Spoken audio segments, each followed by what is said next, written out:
All right. Hey, how's it, everybody? It is 5 p.m. West Coast time, 2 p.m. Hawaii time, 8 p.m. on the East Coast, and 7 p.m. for our Central Time folk. I am Mad Statter, and this is Chatter with Statter. It looks like we've got someone hanging out already in the Statterbox crew. Rick letting us know that we've got the 720 gear with the gear, which means you can lower your resources if you need to, if Twitch is being twitchy. And it looks like Picola T's coming in for a quick hello from Oahu, running errands. Yes, it is that running errand time of day in your neck of the woods, without a doubt. Not sure what you're planning on doing, but if you're planning on going to McDonald's while you're running your errands, you might want to hang out because we're going to talk about this random weird thing that McDonald's has got going on. But before we talk about that, why don't we get the party started?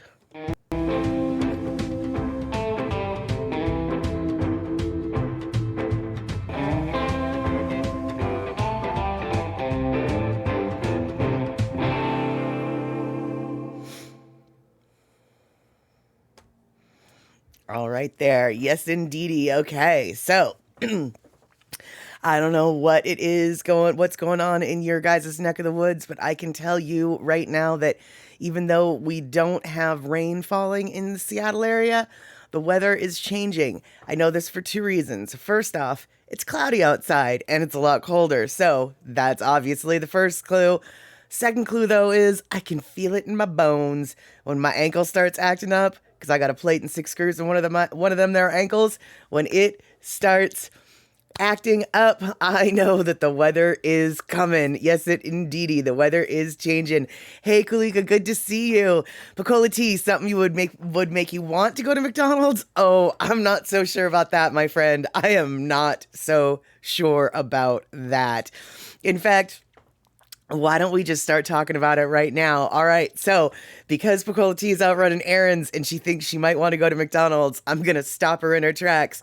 McDonald's has decided that they would come out with an adult Happy Meal. Now, this adult Happy Meal that they've decided to come out with, they partnered up with some streetwear brand called like Cactus Flea Market or something. Now, seriously, even though the adult Happy Meal should be focused totally on me and people my age, because it came out in 1979, the first Happy Meal did, which was when I was 6 years old.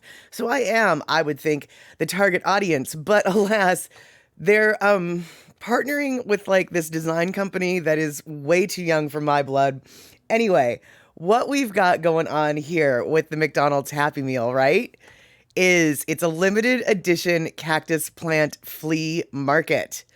All right. So this is what it looks like. And in the meal, you have a choice of a Big Mac, fries, and a drink, or 10-piece McNuggets and a drink. But this is where things go wrong.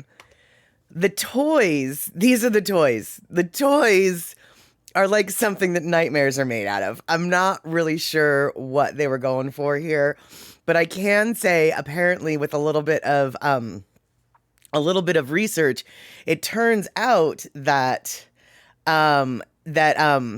Cactus Plant Flea Market apparently is a well-known design house, as it were, and they're known for putting four eyes on everything. So if you were looking for the nostalgia of an adult Happy Meal, just understand it comes with a side of nightmares. And so that's what's going on in McDonald's right now. Anyway, so Picola T, consider yourself warned. I don't really know if you want to head to McDonald's or run screaming the other direction. Personally, I'm thinking running screaming the other direction might be the appropriate response. But instead of talking about McDonald's, I would like to say hello to everybody who's come on in when I was talking about the Nightmare box. Hey, Kenny from the Cove, good to see you. Darlene, awesome to see you here.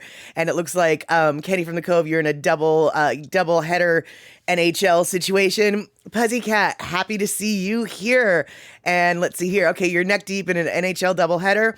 Well, I'm curious, Kenny, who the teams are that are playing, and have you seen the Kraken's new mascot, Bowie? I like the little troll that Bowie is.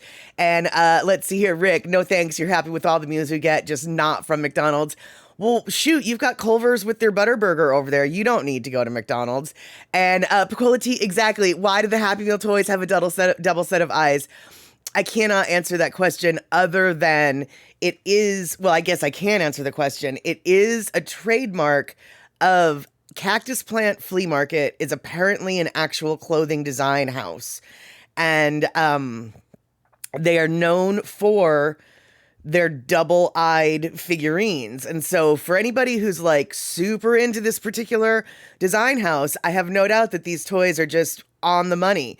But for me, they're the things that nightmares are made of.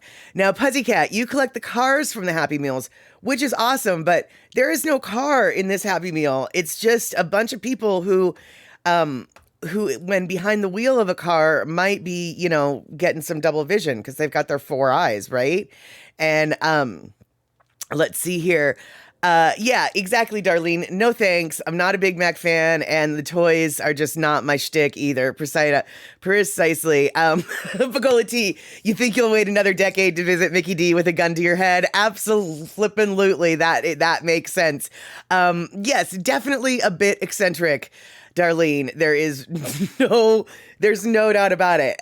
But I think they're going for a younger demographic of adult than you and I are, because that was just not even, I just don't even know. And I'll tell you what, the little reviews that I've seen online in regards to the new adult Happy Meal, I don't think very many people are stoked. Like, pretty much everybody's just like, what is with the nightmare double eyes? They don't, the design firm that they marketed this idea with is clearly for the younger adult, not the older adult, because all the older adults, folks that are like over 40, are just like, what is this nightmare? What? And so, Pussycat, they used to give away Hot Wheels. Oh, actual real Hot Wheels? I didn't realize that. That must be, those cars must be worth a lot. I was never really that into the Happy Meal as a kid. But just because the toys were, I don't know, I wasn't a collectible kid, but boy, oh boy, my sister loved those Happy Meal toys.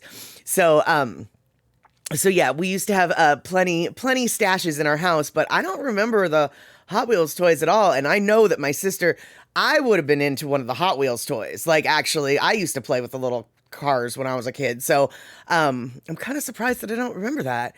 So yeah, Darlene, exactly. They had way cooler toys back then when they were giving away the Hot Wheels, et cetera, et cetera. Oh my, yeah. And so so anyway, thought I'd give you guys a warning about the Nightmare Happy Meal for adults that has just come out. And apparently, obviously, I did not buy this, as you could tell. None of those pictures were taken from my phone. But apparently, this Happy Meal costs like $12 or $13, which is even more than what like a Big Mac meal would cost, which the Big Mac meal has the exact same amount of food. So basically, you're paying like another $3 for the box and the toy. And I know that it's like the fat girl in me, but if I'm going to pay another $3 for something, I'd rather have like an extra hamburger rather than a box and a toy. Thank you very much. And eMusic, because you have four brothers, there were lots of Hot Wheel cars in your home. And Bocola Tea, more like a Pepto-Bismol meal. Exactly. Now, eMusic, you bring up a good point.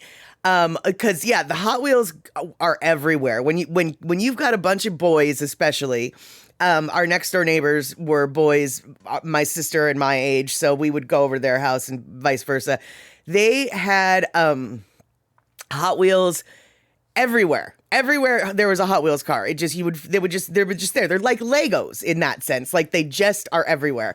And I have to wonder, which is a more dangerous toy for an adult in the middle of the night to step on? I know that Legos have the reputation for being the nightmare, right? You know, they hurt. I don't think anybody will argue that. But stepping on a Hot Wheels car in the middle of the night is almost worse because, you know, they've got the wheels and that can send you flying. And so I just have to wonder, like, for those of you who have experience in stepping on both the Hot Wheels car and the Lego car, which one is worse to step on in the middle of the night?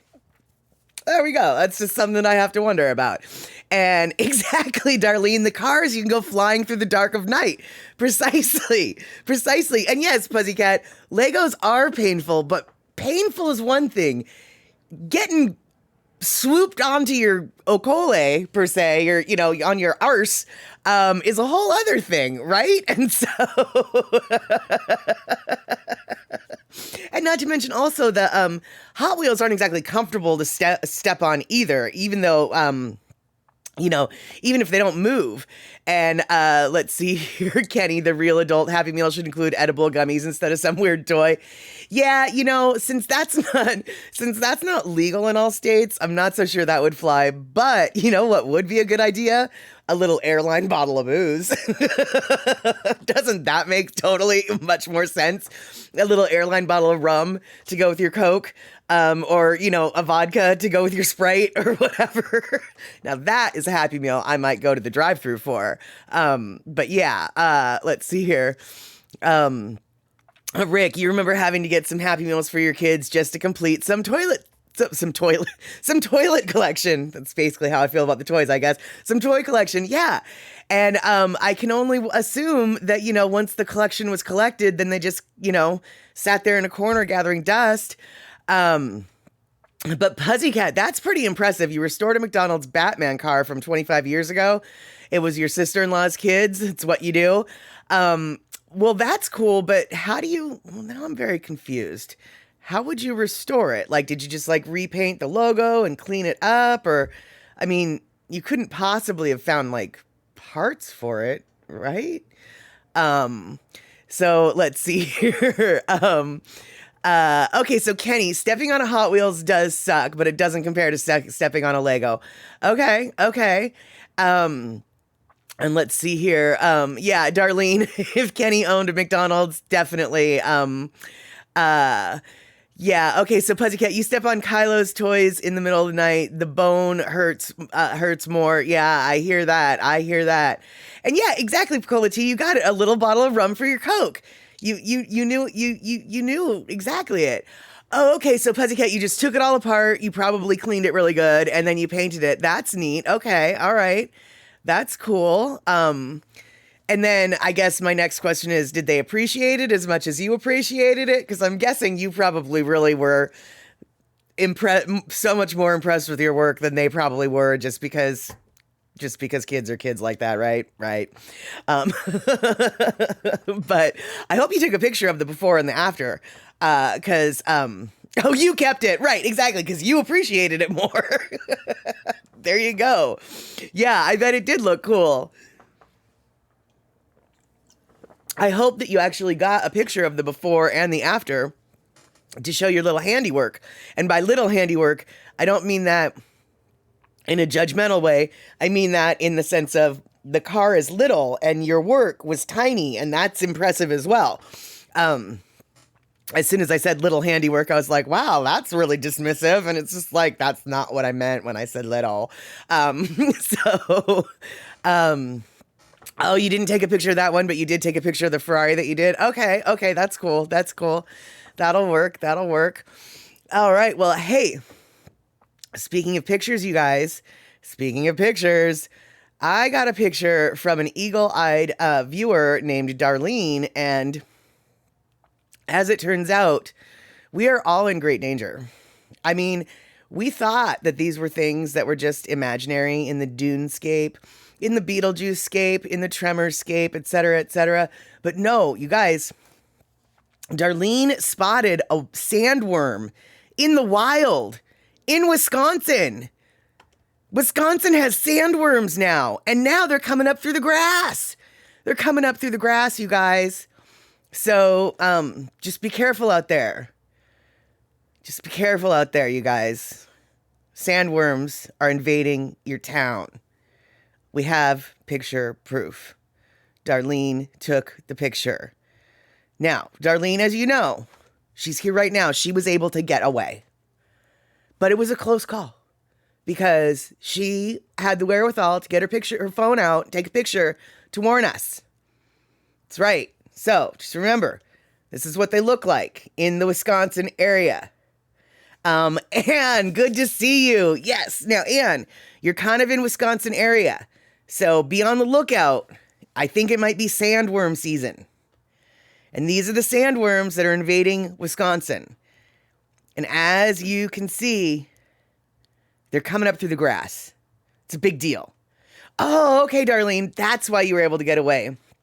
You were in the car, so a little bit protected. But the rumbling of the car is probably what got the sandworm to pop through the grass. So yeah, you guys just be aware.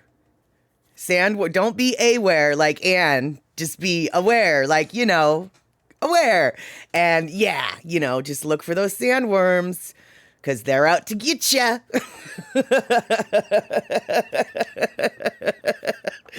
Rick, you knew what was coming. There you go. Yep. There you have it. Good to see you, Anne. We right now are just being silly with sandworm talk, and also, I don't know if you know this or not, so we're gonna revisit this. Sorry, guys. I know we've already seen the stuff of nightmares, but we're gonna see them again. And McDonald's has a Happy Meal for grown-ups. It's limited edition and it's big.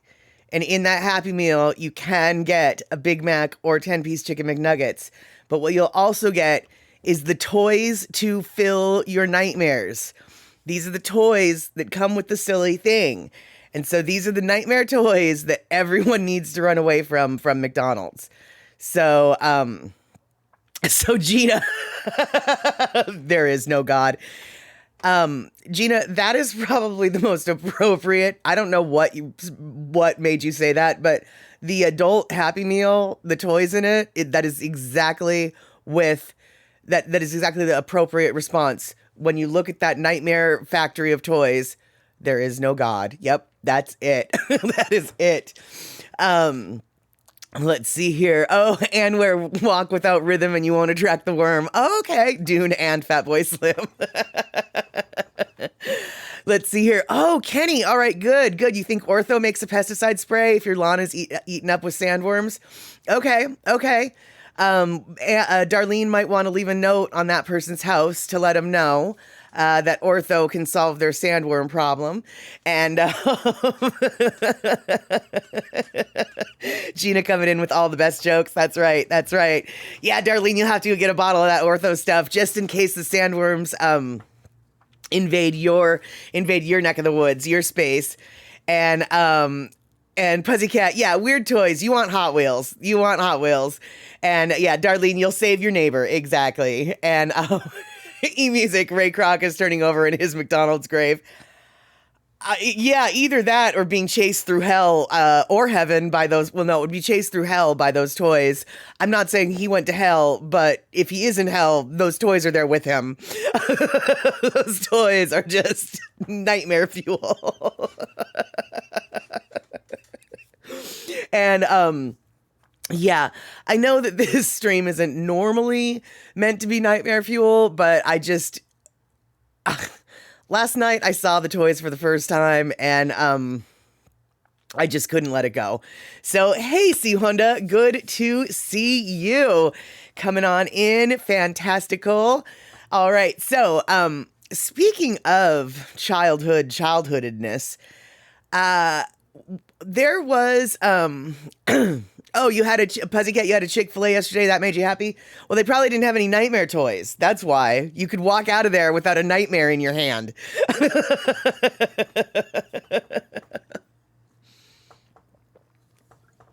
But, all right. So, this kind of reminds me, though, nostalgia, as it were.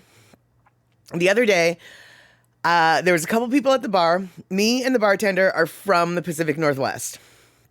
The other guy who was in the conversation is from Philadelphia, not from the Pacific Northwest.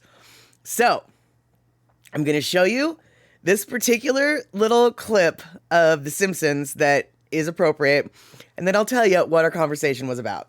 So let's watch this for a sec. Talking on a turn, that's a paddlin. Looking out the window, that's a paddlin. Staring at my sandals, that's a paddlin. Paddling the school canoe, oh, you better believe that's a paddlin.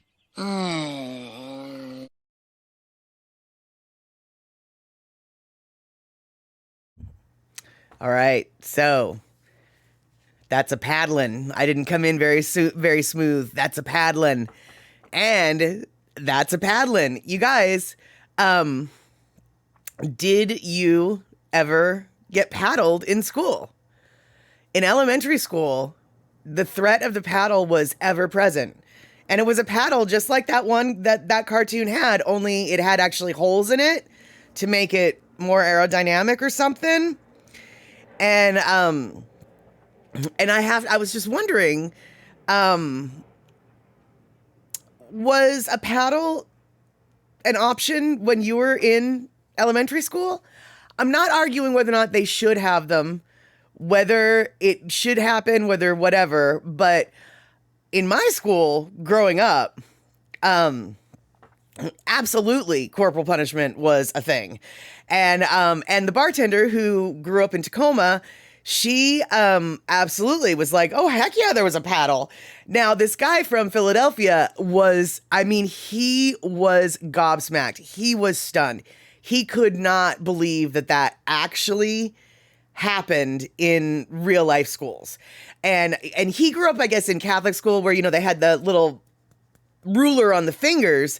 But as far as the paddle, that was absolutely not even an option. And so it looks like we've got a couple folks who may or may not have, gotten the paddle. Rick, really? I can't even imagine, Rick, you being paddled. And eMusic, yes, there was a paddle in your elementary school. And Darlene, you had the rulers across the fingers. Yeah, we never. That was very much a Catholic school thing, and I went to public school, so we definitely didn't have the rulers, but for sure we had the paddles. And so it looks like let's see here. C Honda remembers a paddle, and so okay. So in Puzzy Cat, Class Clown may have gotten paddled once or twice, or more than once or twice. And let's see here. Many times you broke the rules. And Gina. So no paddling, just humiliation and writing lines in public school. Okay. So Rick, you actually know you behaved because it would be way worse when you got home. That makes sense. Now, I have to ask the people who had paddles in their school, if you got paddled, did you get to sign it? Because in our school, you got to sign it. And there were some people, when you looked at the paddle, because the teacher who did the paddling, there was one teacher that did the paddling. So every teacher who wanted their kid paddled had to send him to Mr. Compton, right? Well, I eventually had Mr. Compton as my 5th grade teacher, and so you got to see the infamous paddle that Mr. Compton used, and everybody got to sign it. And so yeah, I'm just wondering if you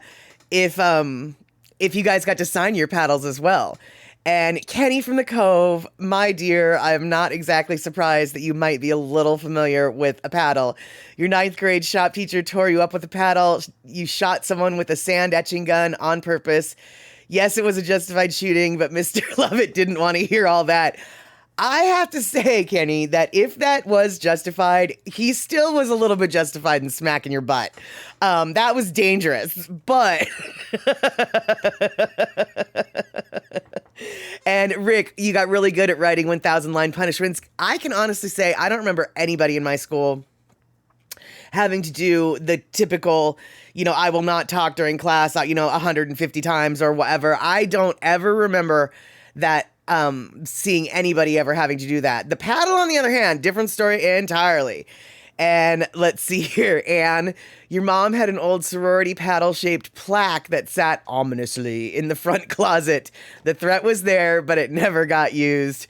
There you go. Let's see here. Darlene, and a couple times I admit I did deserve it. I once set up a scary surprise spider in the nun's bathroom that crawled.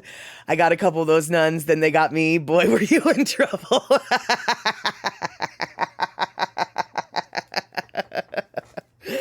Let's see here. So Kulika, rural Iowa, 70s, no paddle. I kind of feel like rural Iowa, rural anywhere in the 70s, I would think would have a paddle.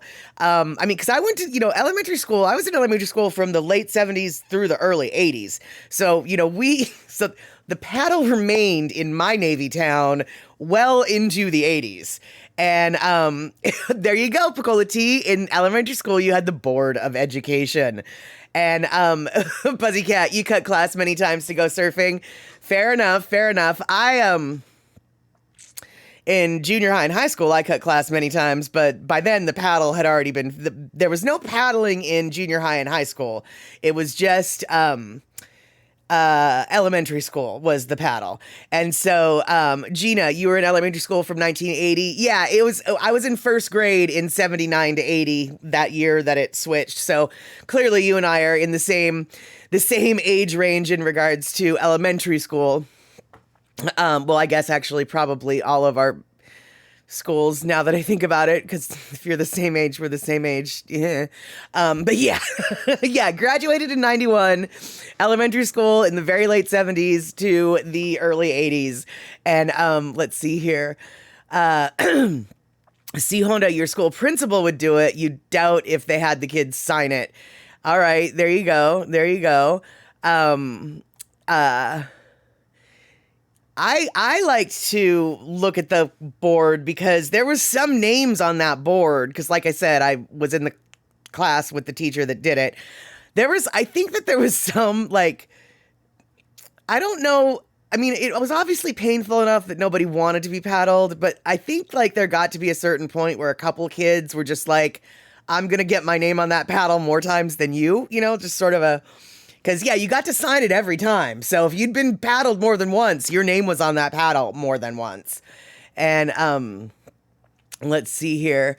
And you had to write an apology letter to a kid in your 5th grade class that was worse than corporal punishment. He was such a jerk and deserved what I did. There you go. There you go. I can appreciate that. And so, okay, Gina, so yeah, you're 1 grade behind me, it sounds like. And that reminds me... I don't know why it reminds me of this, but I was in 8th grade or 9th grade. I was in junior high. I know that. And it was between classes and I went out. I don't remember the exact circumstance, but I flipped off one of my friends. But in doing so, I also it was sort of a 2-for-1.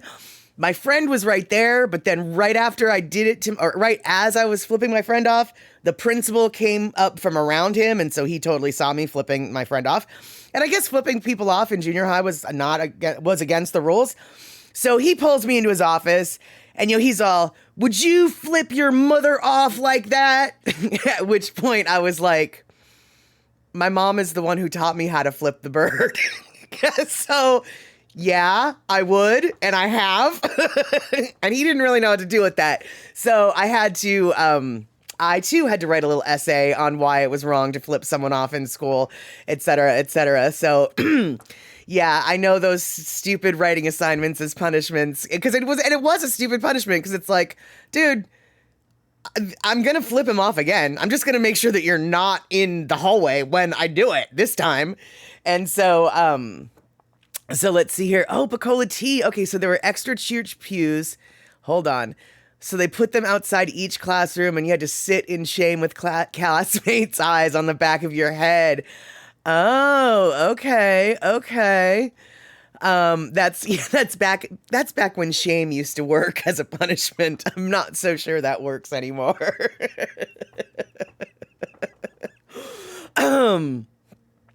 see. Although, and obviously you don't have to share it with the class. You don't have to share it with the class, but I am kind of curious. What did that jerk do? And more appropriately, what'd you do back? And yeah, and Darlene, I don't know. Yeah, I agree. I don't know if sitting outside the class would have really been that much of a punishment for me. Especially if I got to bring a book to read, because then it's just like, oh, I just get to read my book instead of paying attention to what's going on. Oh, okay. You didn't flip off the kid, but you put a tack on his chair and he kneeled on it. It was a worse revenge than you had intended. Oh, I like that revenge though, because yeah, sitting on the bum would have been a pop-up like, oh, ow. But yeah, kneeling on it, yeah, that was a little bit more than you intended. But at the same time though, that was kind of beautiful. Before you got in trouble, for just a brief moment, I can only assume that revenge was even sweeter than you had intended. Like just for this half guilty glimpse of your dark mind of just like, oh, that worked out better than I thought. And then it's like, oh, but now I'm going to get in trouble. And now, I don't know. I just can't help but wonder if just for just the tiniest moment when the revenge was even greater than intended, it's like, oh, the gods were shining in my direction.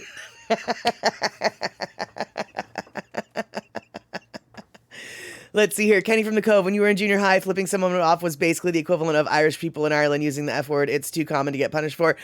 That was kind of how honestly, I was stunned that it was a big deal because, I mean, exactly. It's so common among junior high kids that it didn't even, and I mean, my friend was laughing about it. It's not like my friend was offended by it. I just, I don't, but yeah, no, I got in trouble apparently. I mean, I did. And, let's see here. See Honda, for us, this was not a badge of honor if paddled that way. The way everyone would talk about it, it was shame. Oh, for the most part with the paddle in my school too, it was definitely not something to be proud of. But there was a couple kids whose names were on it so often that I kind of had to wonder, like, are they competing with one another? And let's see here. And he was teasing your friend in a row next to me. He was putting tacks on. Oh, he was putting tacks on her chair and poking her. Oh, and so you put one on his, and well, that turnabout is fair play, dude. No, if I was your mom, I would have gotten in that teacher's face and said, my daughter is not going to write that apology note because that guy needed to write an apology note to my daughter's friend because he was the one who started it, and turnabout is fair play and blah, blah, blah, blah, blah. Yeah. No. And, Pussycat. Yeah, I think it is a rite of passage to be in trouble as a teenager. It better be. I'll tell you, man, that year between 15 and a half and 16 and a half for me was nothing but trouble. And, oh no, Kenny, the worst punishment you ever got one time was your parents put you on restriction for the entire summer. That does suck. But Kenny, I have to ask, and I'm going to ask, what the hell did you do? I mean, seriously, dude, what did you do? Let's see here. Pecola T, wow, old school. You got your mouth washed out with soap for saying a swear word and back talking. I never got my mouth washed out for back talking, but I did get my mouth washed out with soap for saying a bad word. Honestly, I don't remember what the word was that I said, but I do remember it was Irish Spring, and I can tell you the house that it happened in and the bathroom that it happened in. In fact, it's the same bathroom that when I was a little kid, I had to go to the bathroom so bad I couldn't pull down my pants, and I thought my underwear were broken because they wouldn't come down. So lots of things happened in that bathroom. Oh, your punishment was for flunking the 8th grade. I'll need more context before I pass judgment on that punishment. that sort of seems like something somebody shouldn't be punished for. I mean, you sure don't get, your last day of school ice cream cone for a good report card, but I don't know about that. Um, let's see here. And your mom said Mr. F, my teacher, laughed and said he hated to make me do that because the kid was a jerk, but I did injure him and his parents heard about it. I regret the knee, but not for standing up for my friend. Well, and fair enough. And I guess, all right, if kids' parents heard about it, then the teacher's hands are kind of tied. You gotta pretend to punish somebody. So,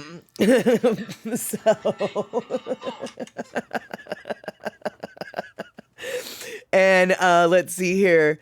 One time in 5th grade, you misspelled the word ship with oops. Now, did you? Now, Pussycat, that sounds like something a 5th grader would do accidentally on purpose. Is that something that you did accidentally on purpose? Because it sort of sounds like something that could have been done accidentally on purpose. But I certainly understand misspelling things.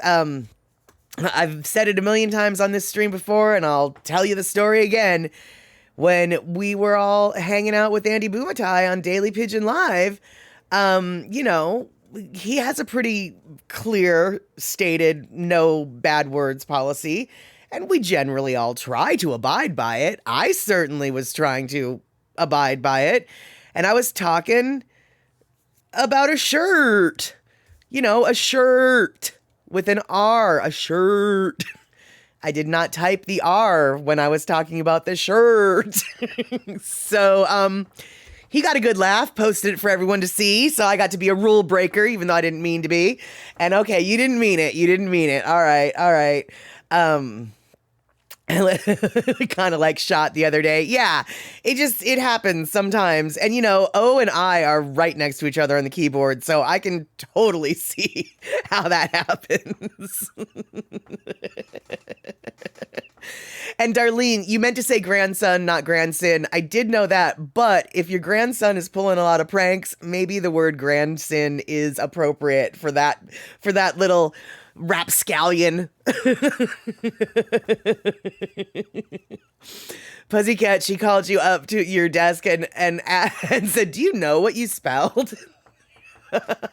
Well, I mean, I guess, if your response was legitimately like, "Oh," she probably could tell you were sincere. Because I know once I got pulled over for doing like 97 in a 70, and when the cop told me how fast I was going, the look on my face was, I was shocked. And so I'm pretty sure he knew I was shocked, because when he told me, yeah, there was no making that shock up. And let's see here. Oh, Kenny, okay, you flunked the 8th grade because you weren't allowed to make up all the zeros you got for all the times you were caught skipping. Your attendance was terrible that year. You were basically out more than in during your first year in 8th grade. Okay, well, that does seem a smidge punishment worthy. I will, I will give your parents that. That is a little bit punishment. But now, what were you doing? What in 8th grade were you doing so often that you had to leave school? I mean, like, once I got my car, I was not in school a lot, but you had a car, you could go do stuff. But like in 8th grade, if I skipped school in 8th grade, which I did, all you could do is walk down to the corner store, convenience store, and, buy a pack of chips and maybe a can of soda or something, right? So what on earth were you doing all the times you were skipping when you were in 8th grade there, Poppy Shaney, or not Poppy Shaney, Kenny from the Cove? The reason why I said Poppy Shaney is because Shock just came in, letting us know that she and Poppy Shaney just had a meal together, which is awesome. And it's good to see you, Shock. I hope that, I hope that Poppy's trip to the East Coast is treating him very well. I hope that he, gets the aeroplanes that he's looking for. And Rick, go easy on the grandson. You're teaching him as much as you can. Nice, nice.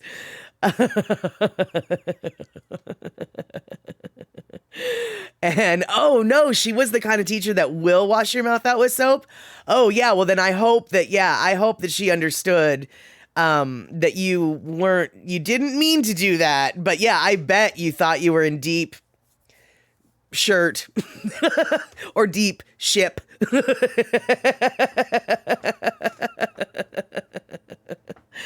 All right, so let's see here. Poppy is very pleased with this trip back east. He came over for dinner, and your husband made him two kinds of ice cream and a butter mochi. Yum.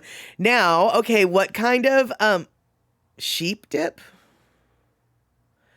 I don't know what sheep dip means. So, oh, I know what sheep dip means now, I think. Deep. Yeah. But no, hey, Shock, what kind of ice creams? What kind of ice creams? What kind of ice creams? I want to know what kind of ice creams. And Picola T, you're going to meet Poppy Shaney in a couple weeks. Yeah, but you're not going to be on the East Coast, I guess. So no shock for you. And let's see here. What happens in 8th grade stays in 8th grade. Defice it to say you and your friends were up to off-campus unsanctioned activities. Got it. All right. Ooh, mango ice cream. Yummy. And yeah, exactly. Like Life Buoy soap in A Christmas Story that's I think exactly what he was afraid of happening. Although I've never seen that red soap. I've never seen that in real life. Did it? I assume it really did exist. And so Shock, hazelnut chocolate swirl like Nutella, but better hazelnut goop. Well, now I'm not so sure I can believe that, because I'm not so sure there is anything better than Nutella. So how on earth is there a better hazelnut goop than Nutella? I mean, I don't allow Nutella in my house. Not for any kind of reason other than I will just eat the entire jar in one sitting. But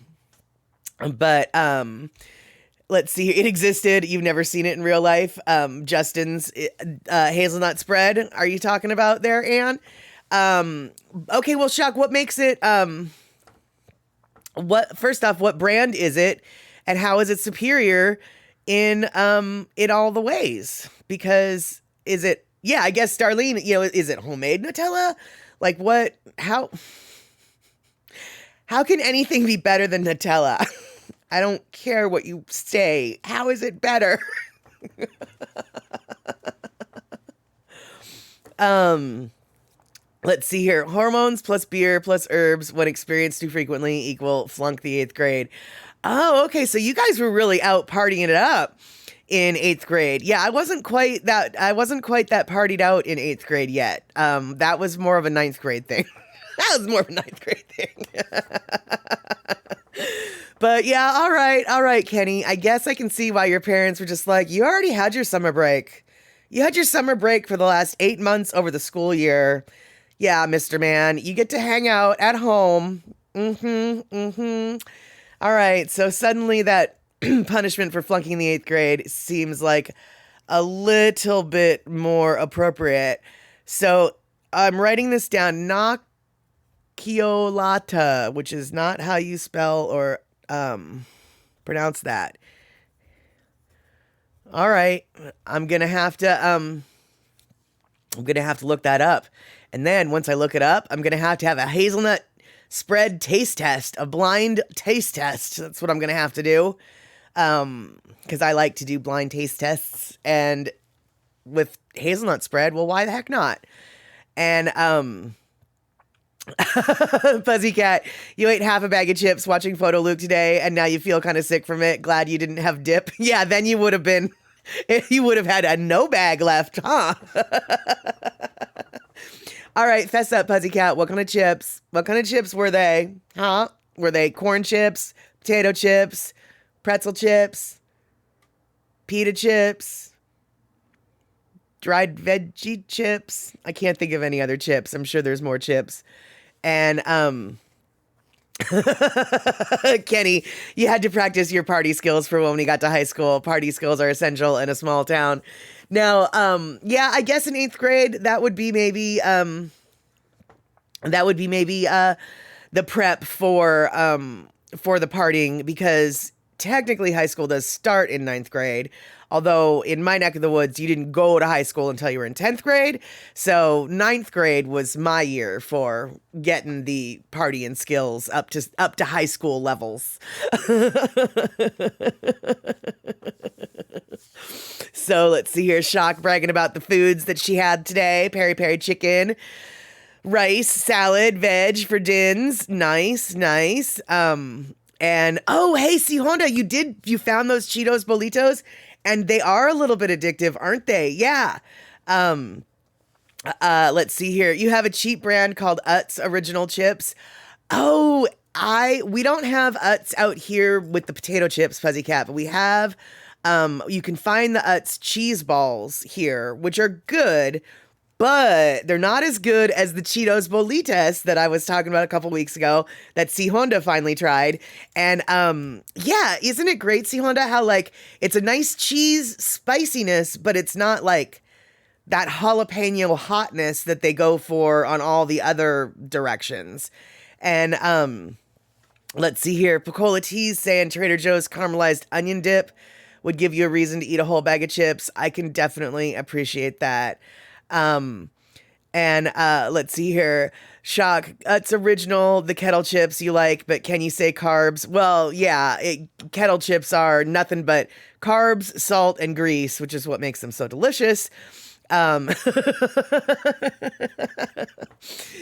has a fake little Orphan Annie on the package. Oh, interesting. There is something on the package of the Utz cheese balls, and I literally just saw the package today at the store. But is it like a little Orphan Annie? Or all right then. Let's see here.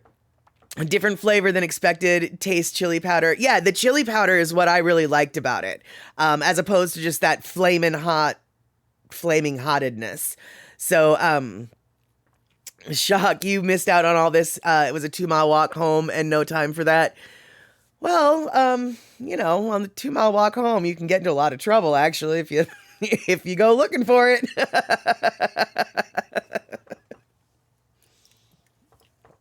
But, some folks just don't necessarily have that get in trouble wild streak that all high school students have.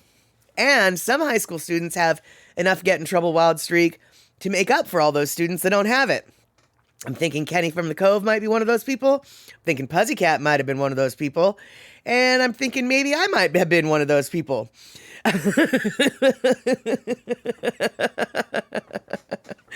Picola Tea, hottedness. Yes, that's exactly it. The hottedness. You knew what I was talking about, didn't you? I might make up words, but at least they're words that generally you can follow. And you're still pretty square. Yeah, it would seem that that some folks on this stream might have enough wild streak to make up for your still remaining squaredness. And and yeah, I didn't have the trouble streak. Thank you all for your service and making it up for me. Well, now, Anne, that's not true. You made a kid bleed once. You made a kid bleed once. I like this. I like I like that Anne has this tough girl streak in her. She made a kid bleed once. That's right. And let's see here. Kenny, before the chat, you wiped out a small bag of keto loaded taco chips. That was pretty ono. Well, I don't know what makes them a keto chip, but the flavor sounds delish. So, there you go. And, Pussycat, yeah, I was driving to school at 16 also, got in a lot of trouble. Also, all my friends were pretty much crazy surfers.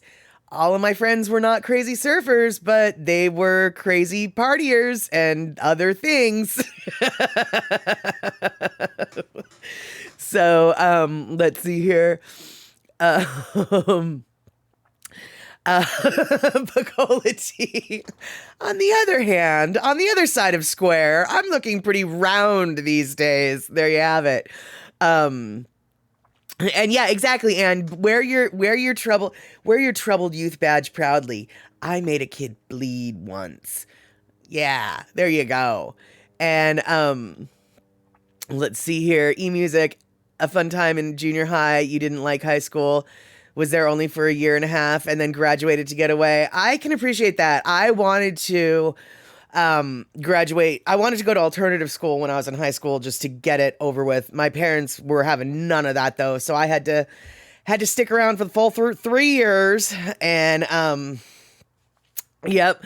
And let's see. And yes, attack for attack is my motto. There you go. I love it. I love it. And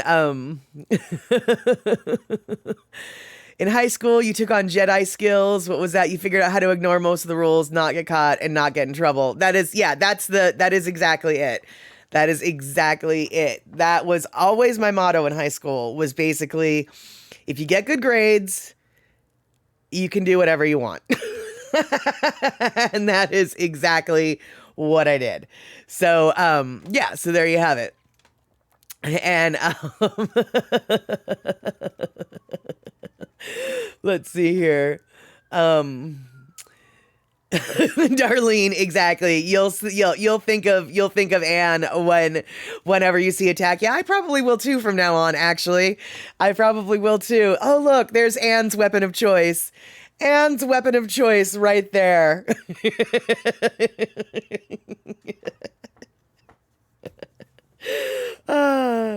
Let's see here. You're not getting credit for punching your brother in the nose? Well, no, dude, because your brother probably deserved it. You've told me about your brother. He sounds like a jerk. Actually, though, you know what? Anne's bloody knee guy did deserve it too. So yeah, you absolutely are going to get credit for for that. But I don't know. Violence against family is like so par for course. You know, it's like, didn't everybody hit their brother and sister at some point? Although I will tell you, I did not ever hit my sister to a degree that caused bloodiness. That would have ended up with me bloody from my parents, probably. So now that I think about it, that is pretty amazing. That is your little big badge of honor. You know, you were a square, but you still made someone bleed. And and well, these days my weapon of choice is passive aggression, as most Minnesotans seem to wield that weapon as well. And I only say that because I've been watching this one comedian who is making fun of everybody from all the different states, and his little passive aggressive Minnesotan makes me giggle so flippin' hard. And let's see here. Oh no, Carlene. Kenny reminds you of your brothers, except for your brothers seem to always get caught. Don't know how many times your parents got called with your younger brothers. Oh, that is funny. That is funny. Let's see here. Yes, and where the dark side of Minnesota nice is passive aggression. Seattle has a very similar thing. It's called the Seattle Freeze, and people in Seattle are very polite to you, but we're also very cold. We'll be nice to you, but we're not gonna, we don't, it's not Southern hospitality. Let me just tell you that. And, shock, you bloodied your friend Donner's knee when he kept stepping on my foot in fencing. He'd step on your foot, your other knee would come up, my brace would scrape his shin. Apparently it hurt a lot. Well, yeah, but that sounds like bad form, and you didn't necessarily mean to do that. It was his actions that were causing his own pain. So, take credit for it, but I don't know. I wouldn't consider you the aggressor in that situation. So let's see here. Kenny, not proud of it. But you made a guy bleed in school. He got in my face and told me he was going to stomp a mud hole. in your, so you broke his nose. Well, there you go. There you go. And, oh yeah. Shock. Wait till you hear a properly inflected bless your heart. Oh, for sure. And not only is it bless your heart, there's another thing. Apparently, one of my friends, her like mom or whatever, used to live in the South and actually went through, the schools, the lady school, where you learn to be nice. You learn to be a Southern belle. She went through, I don't remember what those are called, but proper lady classes and finishing school. Thank you, Anne. So apparently, literally in the South, the ladies are taught that when you want to say F off, when you are angry enough at someone that you want to tell them to F right the flying fork off, you say, oh, wasn't that nice? Only you say it a little bit different than I just said. So apparently there's bless your heart, but there's also, well, isn't that nice? Well, isn't that nice? I can't say it because I'm not from the South, but the way she said it, it was just like, oh my God, you just stabbed me in the heart with that. Oh, isn't that nice? Because, yeah, you did not mean, oh, isn't that nice? That is not what you meant by that at all. And yeah, exactly, Darlene. It's a direct hit with that accent and that little, yeah, well, isn't that nice? Yeah, apparently, well, isn't that nice is actually, is a flipping the flying fork off in front of the principal kind of thing, right? Yeah. And,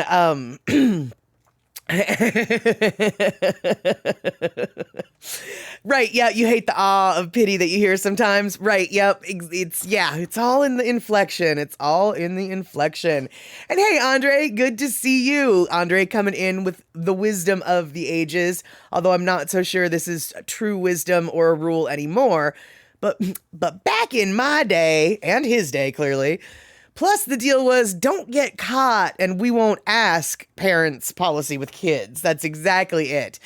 Parents oftentimes in my neck of the woods, in my day and age, were just like, if you don't get caught, we're not gonna look into it. Just don't give us a reason to look into it.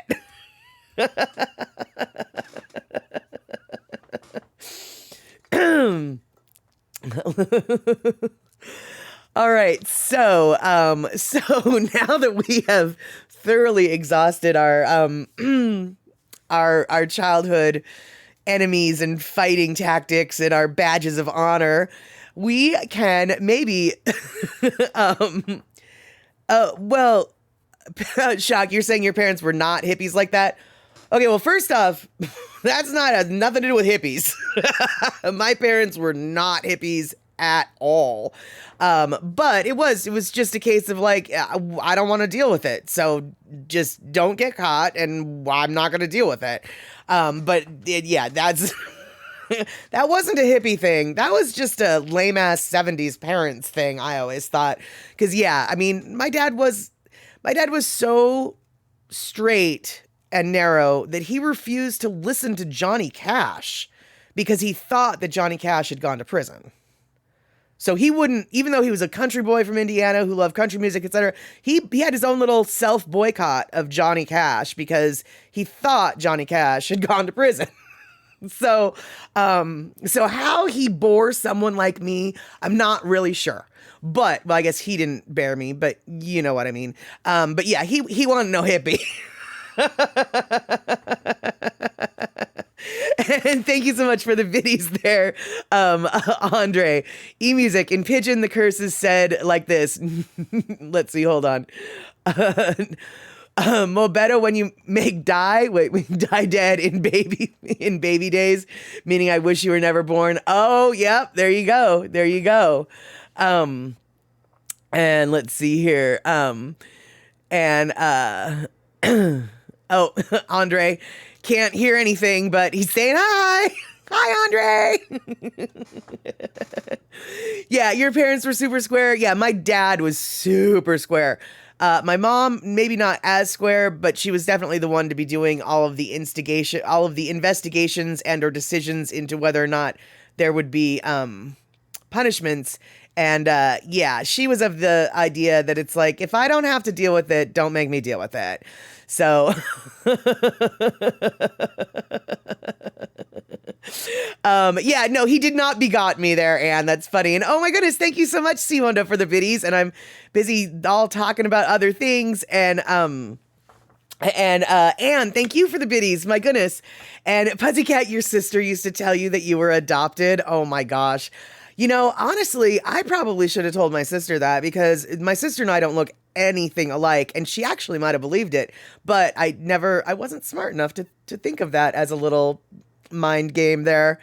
And Kenny, an old Irish curse, may you be eaten by the cat, and may the cat be eaten by the devil. Okay, all right. I can't say as I've ever heard of that, but well, why would, I mean, once I'm eaten by the cat, what does it matter what the cat's eaten by?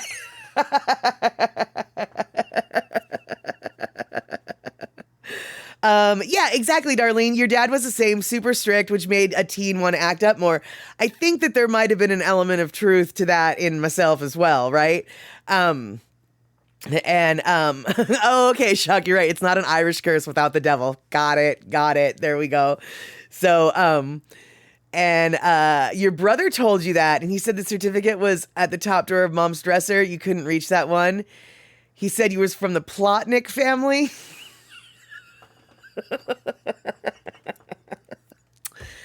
Older siblings are mean, you know? I mean, that's just awful. Pussycat, you won't eat anybody. That is a perfect segue, because I have some videos about things that will eat something. So, all right, you guys, what is it? It's Whale Talk Wednesday. That's right, it's Whale Talk Wednesday. So, what we're going to do here is we're going to watch 3 videos about some orcas. And one of the videos is all about what the orcas do to eat. But one of the orcas one of the videos has to do with orcas and humpback whales hanging out together in the Salish Sea.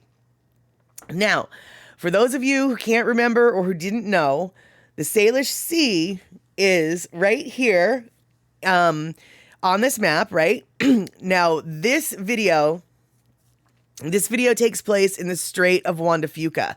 The Strait of Juan de Fuca is the east-west passage of water in the Salish Sea that connects the inner waters to the Pacific Ocean. You can probably see it mid-range in that map, and it's labeled Strait of Juan de Fuca, and that is what it's called. And so we are going to check out this little video here of some Biggs transients. And yes, Shock, this is not the Salton Sea. The Salton Sea is way further south and nothing lives in it. This is not a sea, an inland sea per se, and it is not a sea that was accidentally created by the Army Corps of Engineers. No, this is the sea, the Salish Sea, that has been around for centuries. And yeah, so let's watch this one. Fins went Flondics faced off with a group of Biggs orcas, witnessed by whale watchers like Molly Nacarado. I've loved whales my whole life, so I cried 3 times yesterday on the boat. Even doing this every day, like things like that just truly take your breath away. At first glance, video shows a lot of splashing by active orcas, which brought tour boats closer. But look in the center of the frame, and you'll see a humpback, which normally avoid these killer whales. There was definitely a lot of kind of harassment of each other. Do we know why they do this? So the orca that were in that encounter were Biggs or transient orcas.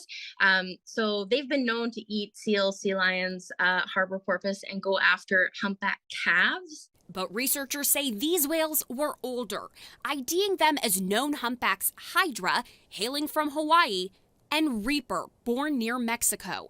It's possible they struck first, in spite of being 2 against around 2 dozen. Past research has shown humpbacks harassing orcas hunting prey. There have been a few occasions in the recent years that our naturalists have actually seen humpback whales come to the rescue of other animals like sea lions that were being chased by orcas. In April, naturalists saw humpback Valiant acting aggressive near a group of Big's orcas. They believe he'd been attacked by some years ago, so he may have had some unfinished business. But overall, the Pacific Whale Watch Association says these encounters are rare.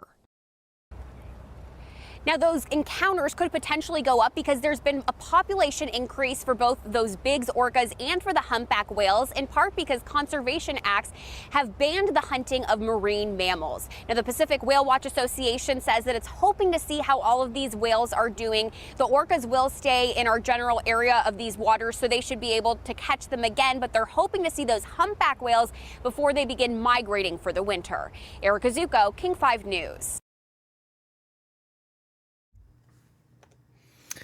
Yeah, that's exactly it. They apparently, that humpback probably got harassed as a young humpback. He has since grown into a massive whale and still holds a flippin' grudge.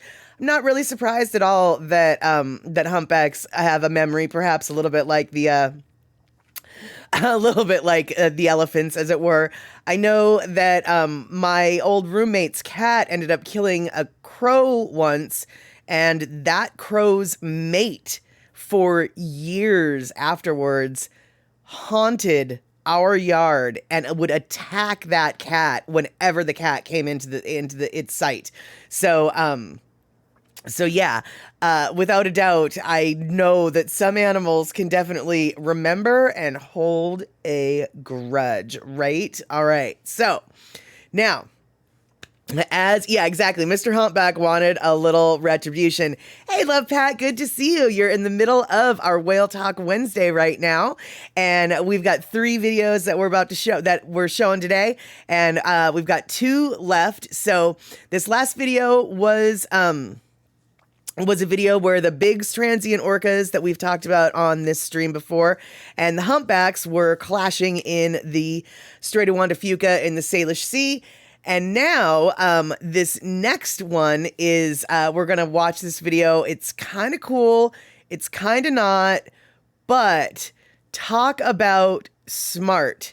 Now, those 2 humpbacks were against a dozen orcas and things seem to be even, but orcas are used to working together as a group, and this is the kind of thing they can do when they're working together as a group. Spreading out, they spy hop to search the ice floes.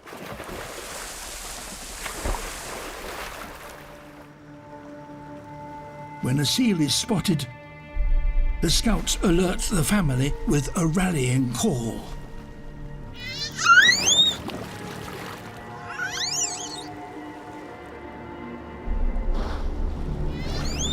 But if they are to catch a seal resting on such a large piece of ice, the hunters need to change their tactics.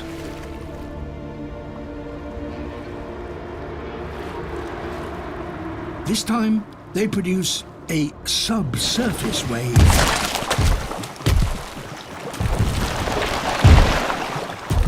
It breaks the ice into smaller pieces. But the seal still has a raft and appears to be protected from any oncoming wave. The matriarch whale, however, has a plan. Working in a coordinated way, the pod pushed the seal's ice platform into clearer water.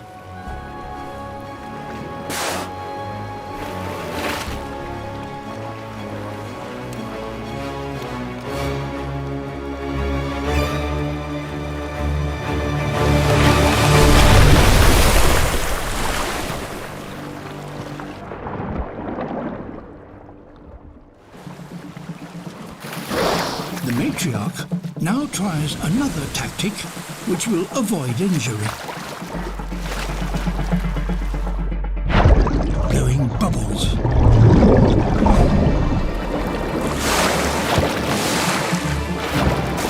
They disorientate the towering seal.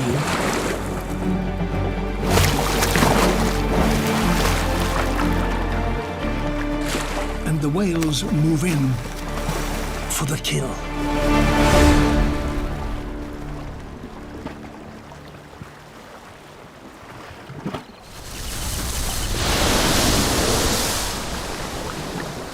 Only about 100 killer whales in the world hunt using this technique.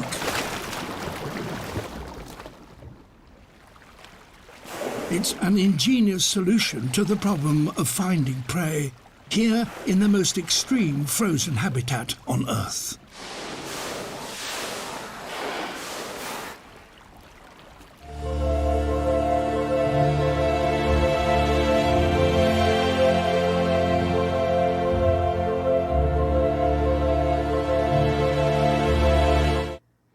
Okay, so that was kind of intense, right? Right. Now, there's a third part to this little series that I'm showing you. And this next part is incredible because for two reasons. First off, it shows how the seals, how the orcas, after they catch the seals, how they share the meal. But there's one other thing in this next video that is the reason why I'm showing it to you that is super exciting to me. We will talk about that once the video's over. Oh my God! That was absolutely phenomenal. Just wow.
Furious race. At one point, one orca was coming up and it must have had a seal in its mouth, and the other orca came up and did a handbrake turn and was like, and they went nose to nose. This one's swimming forwards, this one's swimming backwards, and they're sharing the seal. It was ridiculous. Just amazing how tender they are. One catches the seal and then they all gently share it with one another and with the baby.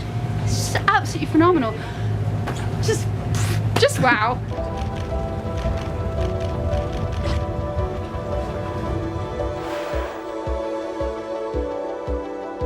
We are right now with a pod of orcas, and I've just taken a picture of one orca that's been tagged, and it means that it's one of those orcas that has been released here in the Russian Far East. That means that despite all the arguments from the captive industry, orcas actually can be released and safely returned into their natural environment and live happy life in where they belong to.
All right. So the last part of that video is what excited me the most, and that's actually why I wanted to share it with you.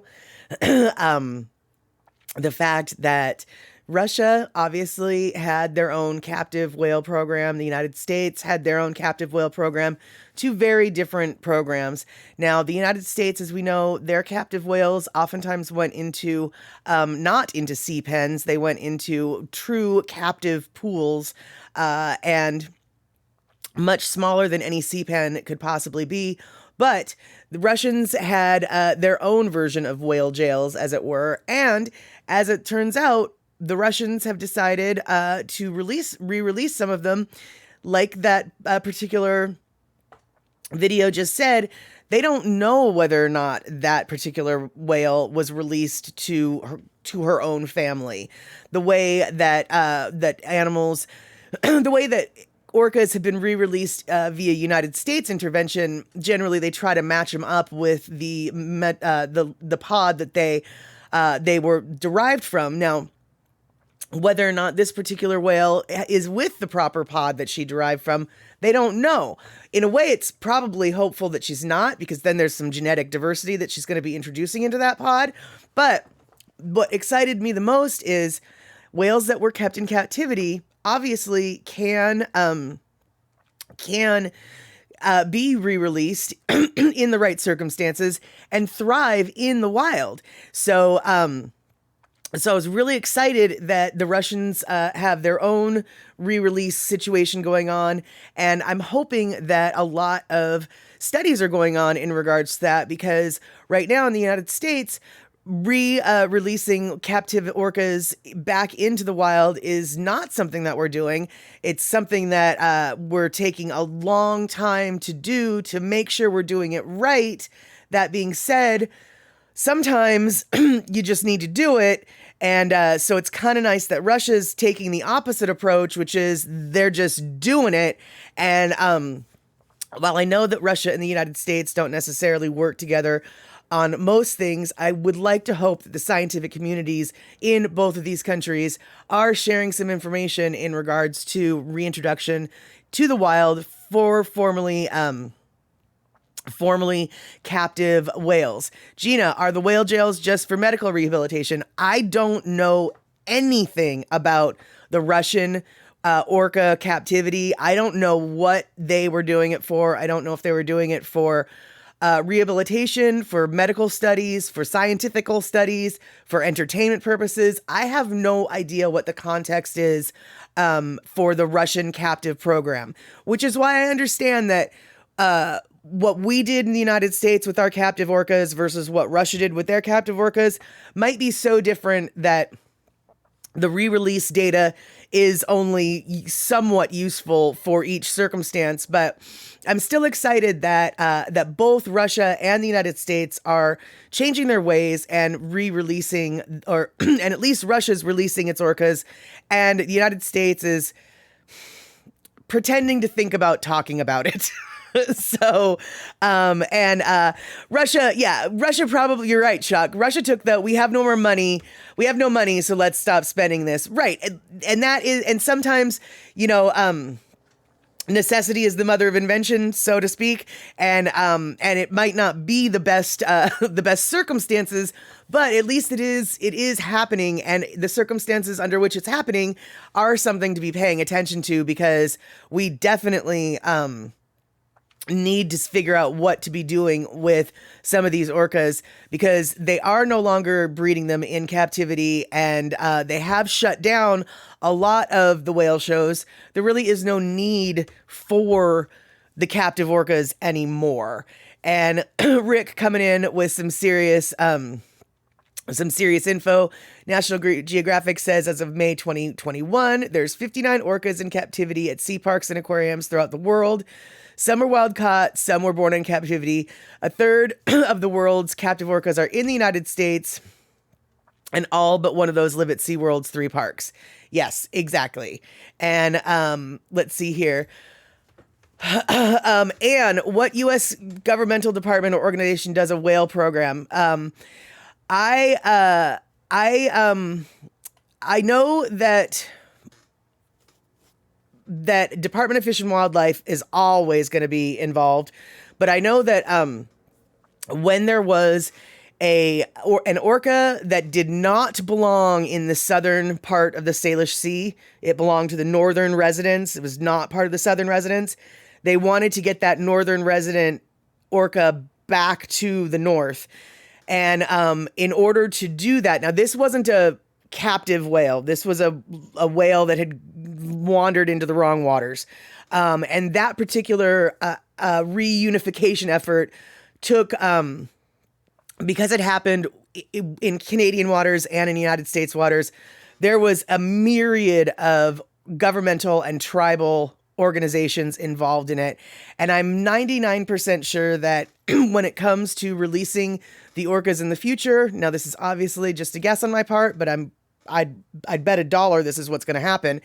There are going to be a lot of tribal associations, tribal groups, along with the Department of Fish and Wildlife that will be a part of the re-release efforts.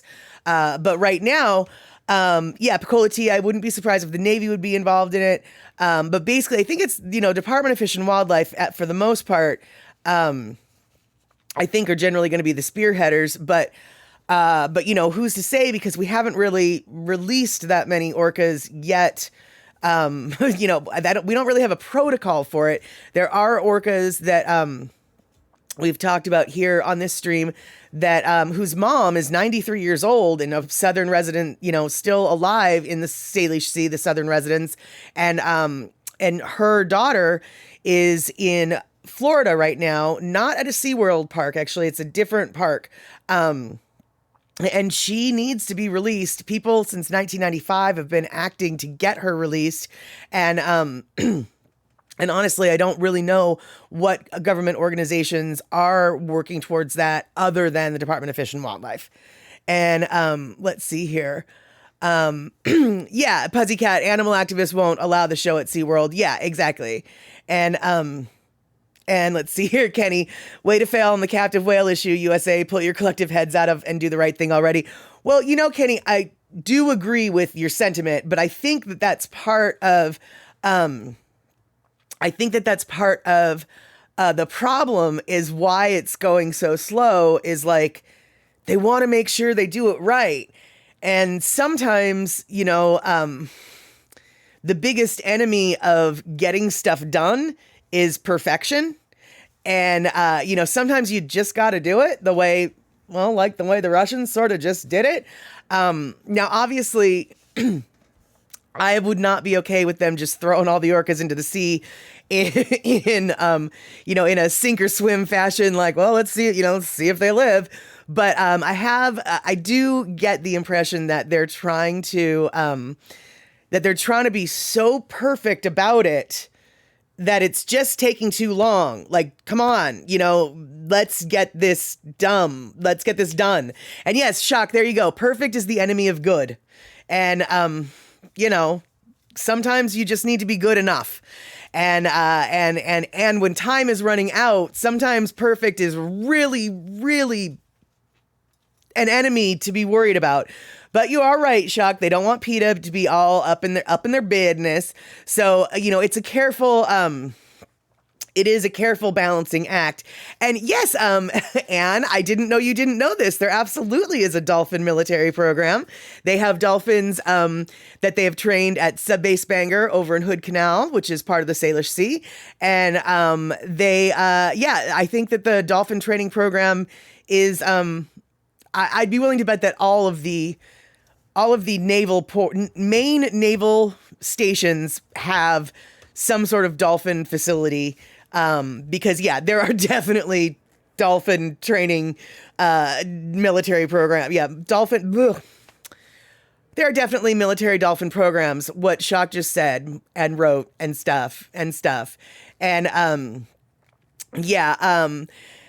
Darlene, exactly. I'm glad you guys understand what I was trying to say with my gobbledygooked words. Got to try. They're just trying to be too perfect. And yeah, what Shock said, exactly.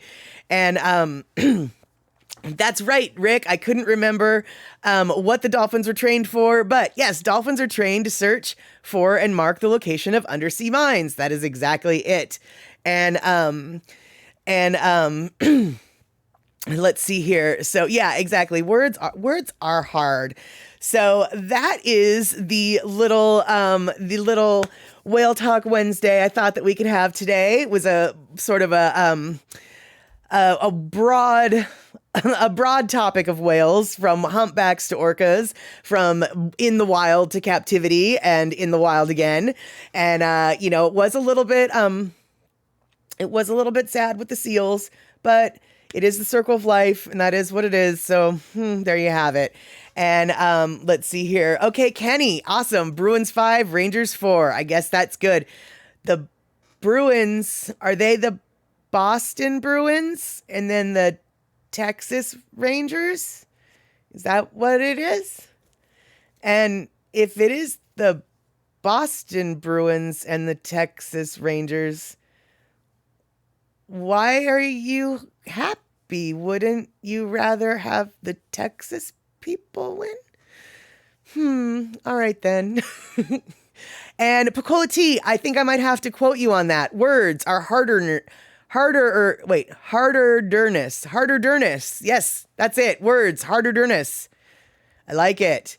And and let's see here. Yeah, and exactly. Yay, sports, move that ball. Only it's not a ball, actually, it's a puck, I think.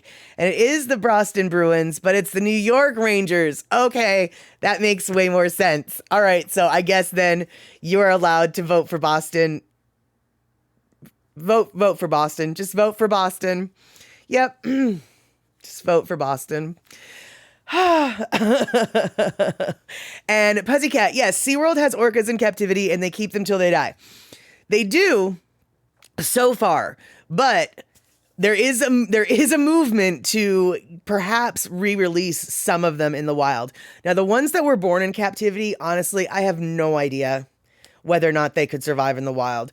But the ones that were taken from the wild that still managed to be alive, those are the ones that I think people are most interested in learning to see if we can re-release them back to their families, because basically the ones that were caught in the wild, well, we know who their pods are. We know where they were caught. We know where their families live. So in theory, it's possible. So, let's see here. So, let's see here. Poppy Shaney's in the house. You must share the best evening you had tonight. You had the pleasure of enjoying a wonderful meal and conversation with Shock and her husband, Scott. Such wonderful, kind, interesting, and fun couple. Shock, you are the best. Yes, awesome. I'm glad that you were able to come in at this very last second, Poppy Shaney. I heard you had some mango ice cream. I heard that there was some peri-peri chicken. I heard some other things, but I can't remember. Oh, hazelnut ice cream, etc., etc. And Pussycat, Tillicum was its name. Now, I have not done a show about Tillicum yet, and I've thought about it. I'm probably not going to. But Tillicum was a problem whale that should have been the first one to be released, because he was the one that was the problem. He was the one that I think he killed 4 people. He was pissed off. And I truly believe that if they had released Tillicum, his anger would have carried him in the wild just fine. But Pussycat, no, he didn't just kill a trainer. I think he killed like 3 or 4 trainers. He killed more than one person. I happen to know that because I feel like, because I've I've done a little, I did think about doing a show on Tillicum, actually. And if I remember correctly, and definitely don't quote me on this, but I feel as though 4 trainers have been killed by orcas in the United States. Tillicum killed 3 of them. Now, I'm not saying that he should have gotten a badge of honor, but I kind of feel like he should have gotten a badge of honor. And I kind of feel like they should have thrown him back in the salt water, thrown him back because he was too pissed to be kept in captivity. And I really don't mean to make light of the trainer's deaths by giggling, but at the same time, it's like, dude, after he killed 2 of y'all, what were you thinking getting in the pool with him? And hey, Big Bad Fox, good to see you here. It is the bottom of the hour, though, so we are going to wrap things up. You missed out on our Whale Talk Wednesday. You missed out on the Happy Meal that McDonald's has in the United States for adults with toys that are enough to give you nightmares. So maybe it's a good thing you missed out. But hopefully you can hang out later on Saturday when we show a movie. Still not sure what kind of movie we're going to be showing on Saturday. I'm on the hunt for a couple different ones, but it might be Rocky Horror Picture Show that we're going to see on Saturday. I've got a line on that one. And yeah. Shock, you got it. Big Bad Fox 19. You definitely can watch the replay on Twitch as soon as we're done. And tomorrow we will be having this replay on YouTube. For those of you watching this replay on YouTube, don't forget to like and subscribe. And let's see here. I think it's time to wrap it all up. So I want to thank everybody for hanging out tonight for Whale Talk Wednesday and all of our ridiculousness, childhood badges of honor, as it were. And let's see here. Hopefully I will see you on Saturday. And if I don't see you on Saturday, hopefully we can chat again on Sunday and Wednesday. All right, you guys, you take care. Hope to see you soon. Have a good one.